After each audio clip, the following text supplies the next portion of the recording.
So, you want to teach a multi-genre essay project? Oh, good. I'm so glad. Our students see stories splashed across so many platforms these days. Video, audio, visuals, and words are all mixed up together in their daily swirl. Understanding how to tell a story across mediums is highly relevant for them, and it's a skill they can easily see the relevance of every time they switch on their phones or pop in their AirPods. Enter this multi-genre essay project you're curious about. It's a chance for students to tell a story of their own through multimedia details that bring it to life. A multi-genre essay project can work in an identity unit or memoir unit, or it might provide an alternative path for your students who don't really want to write a college essay because they've chosen another path. Today, let's break down how you might structure a multi-genre essay project so that the tech doesn't feel intimidating and your students' stories have a chance to shine. Are you ready? Welcome to the Spark Creativity Teacher Podcast, a podcast for English teachers looking for more. More creativity, more engagement, more joy, and no more scripted curriculum, lesson planning ruts, or boring book lists. I'm Betsy Potash, and I'm honored you're trusting me to help. You're not alone on this creative journey anymore. So one good place to start is with some mentor texts. There are, of course, a million different kinds of media telling stories all over the internet. So you may immediately have ideas of your own that you want to use. But just in case you'd like some starting points, I'm going to link some in the show notes. There's a beautiful multi-genre essay called Good Morning, My Wife in Heaven by Yingfei Liang and Shumin Wai that I'm going to put in there. There's a beautiful story by a high school student that's like a time-lapse video with narration overlaid onto it called En Rio. And then from Humans of New York, there's an essay called I've Been on a Mission for 17 Years. It's My Holy Grail. Each of these combines multiple forms of storytelling genre, so they're fun places to start. After you look at a few examples like these, or the ones that you have in your own head and in your own bookmarks bar, your students are ready to start thinking a little bit about how they might combine genres. So let's talk a little bit about how you can present this assignment to them. When it comes to structuring a multi-genre essay project, I would suggest that you have students weave together at least 3 elements in their personal story. And here are those elements. There are written words. Okay, this is very familiar territory. Maybe it's going to be like a paragraph of introduction or a little vignette, some kind of piece of a story or a poem. There are so many different possibilities for the written words. Then audio. This again could be any of those things that were written and then they could be read out loud. It could be like a spoken word poem. It could be original music. It could be a recorded conversation or interview between 2 people. It could be very short, just some kind of audio. And then there could be visuals. Now, visuals encompass lots of things. It could be a drawing, a sketch, a painting, a cartoon, a collage, a series of photographs, a video, a dance recorded on video. Now, once you have these kind of categories, if you say you want at least one thing in each category, students start to have this general structure in their mind. Now, some students may want to tell their story between 3 big chunks, a big piece of writing, then an audio, then a video.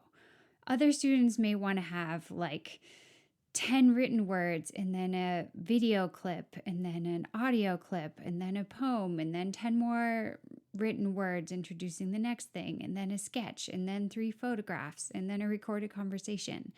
They can kind of decide how they're going to tell the story using these different fragments of story once you give them these categories and once you say you want at least one thing in each category. Now, here are some example directions, right? You can structure this however you want. This is just my idea. So this is what I might tell students. Your story does not need to be about some huge earth-shattering moment in the world. The best stories often spring right out of the everyday. It's about whether you actually care about the story you're telling, and it's about the way you tell it. A personal essay should be written with vivid language in your own voice using first person. You'll need to weave together written, audio, and visual elements to tell this multi-genre story. Okay, so you've looked at mentor texts, you've laid out the structure of the assignment for your students. Now they might be feeling a little bit intimidated.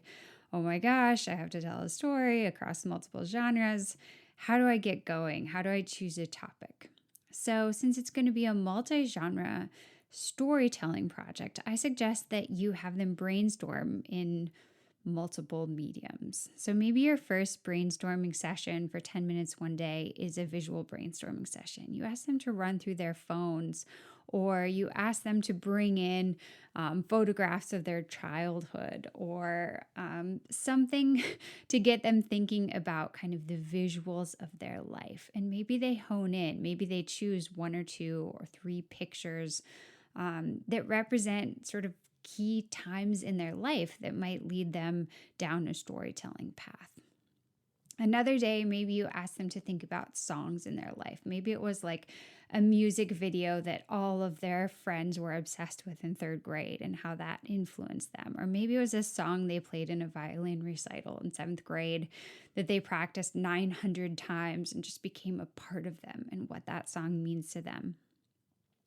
Again, you're trying to get them thinking across genres about story. Another way to do a workshop like this would be to focus on words, either spoken aloud or written. You might have them imagine that they're on a talk show being interviewed about like their wisdom in life. Maybe the talk show host asks them, what's something in your life that you'd fight for? Or what's something in your life that brings you joy? You could have some questions on the board that are sort of the talk show hosts questions for them, and they could either record answers or write down answers as a kind of brainstorming to lead them to their story. Now, after you do a few little mini brainstorming sessions like this, hopefully students are starting to identify a moment in their life where they feel inspired, a story that they'd like to tell. Now you've kind of narrowed it down through the genres to one moment. Now you're going to open it back up into the genres, right? I'm almost picturing like an hourglass turned on its side. You went from wide to narrow. Now you're going from narrow to wide again. You want students to start to explore this one idea that they've settled on across genres. You could have a brainstorming day where they start to just jot down or even collage on an online slide, like on Google Slides. What are my ideas for telling this story? What kind of visuals could tell it? What kind of audio pieces could tell it? What kind of snatches of narration or poems or 6-word memoirs or photo captions or little vignettes could help me tell this story? And they can just start to build them and record them and draw them and photograph them, right? They're sort of in this really cool creative process where they're thinking about how to tell this story. And they don't even necessarily have to have a super defined order yet. They're just building the pieces. Now, this brings us to an issue that would come up for anybody thinking about a multi-genre essay. How are you going to house this project? How are you going to make it clean where students can have all these different pieces together and you can actually play the audio and watch the videos and see all the visuals without it being kind of a confusing jumble? And I'm pretty happy with the solution I came up for this. I think that Google Slides actually works extremely well. And I think the undersung hero of the Google Slide is the rectangle tool. The insert shape rectangle is going to be your best friend in this project. So you're going to have students create their work in Google Slides, and they're going to break up the page into the different genres just using like light gray rectangle, lighter gray rectangle, darker gray rectangle. So there's like a very clear visual sequence as you're moving through the essay. The background of this part is light gray. This is text. The background of this is slightly darker gray. This is an audio clip that I'm going to click into. And it's going to be more like a website in that way, but without all the complications of you figuring out how to help your student host a website for free without sharing any of their personal information. So you can see some examples of this in the full blog post that goes with this podcast over at nowsparkcreativity.com. But it's quite easy just to drop in these kind of different rectangles to create sections. And then we can talk about sort of the technology that will allow students to drop audio and visual onto the Google slide. But the key thing is just that it will all be housed in Google Slides so that you and all of their classmates can easily read, watch, see, and listen to the disparate pieces of the story. Okay, so quick chat about audio. You already know that my favorite easy online recording tool is Vocaroo. It's so simple. Students just press the big red button with a microphone on it and they record whatever they want to record. So if they're reading a little bit of a story, great. If they're having a conversation with a friend about something, they can both sit right in front of the computer and let Vocaroo record their voices. Then at the end, they just press download to download the MP4. Now, once they have an MP4 like that, all they have to do is put it in their Google Drive and then set the settings to make it so that people in the class and you can view it, can listen to it. Now, they could do that by pressing it to anyone with the link can view, or they can put in all the email addresses, however you do privacy at your school.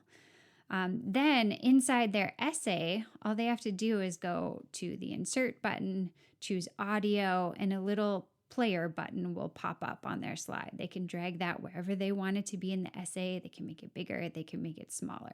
It's quite a simple process for putting audio inside an essay. It's the same process you've used if you've ever done a podcasting project with students. So hopefully for you, it's familiar territory. Now, when it comes to visuals for the essay, my platform of choice, which will probably come as no surprise to you, would be Canva. Canva is a really easy place where students could put together their illustrations. Let's say maybe they want to have a sequence of like 10 photos. Instead of trying to resize and shape and knit those all together on a Google slide, they could just create a little collage in Canva and then drop that single image onto slides. And that would be much simpler. Say they're trying to put together a time-lapse video. Canva is super easy for time-lapse videos. Say they're trying to knit together 3 little clips into one longer movie. Again, that is really easy to do in Canva compared to, say, iMovie. So basically, all their visuals can be created inside Canva and then dropped into slides. Okay, so I think we've covered all of the technology possible issues and definite fixes. You can house the project in slides. They can do the audio with Vocaroo. They can do the visuals with Canva. They can pull it all together into something polished at the end. So all that's really left now is telling the story. They have their topics. They've brainstormed all these multimedia elements. They know how they're going to house it. You have the technology bits and pieces all ready to go. So now it's just time to give them workshop time in class and homework time outside of class to keep working on all these little pieces which they're going to knit together. This is also a great time, these workshop days, to keep showing up with mentor texts that you love, to invite students to bring in mentor texts. You can invite them, bring in a quick video clip that tells a story. You'll probably have to preview them to make sure they're okay for class. Same with audio, same with visuals, same with, beautiful little moments from stories in writing. This could just be like such a fun, creative time where almost everything they see could become a mini mentor text that could help teach them how to tell a story in a new way. So I'm getting so excited. All right. So once the stories are all complete, you're on your final step. I'd suggest you have like a virtual gallery walk party. Have students all send you their links. Put their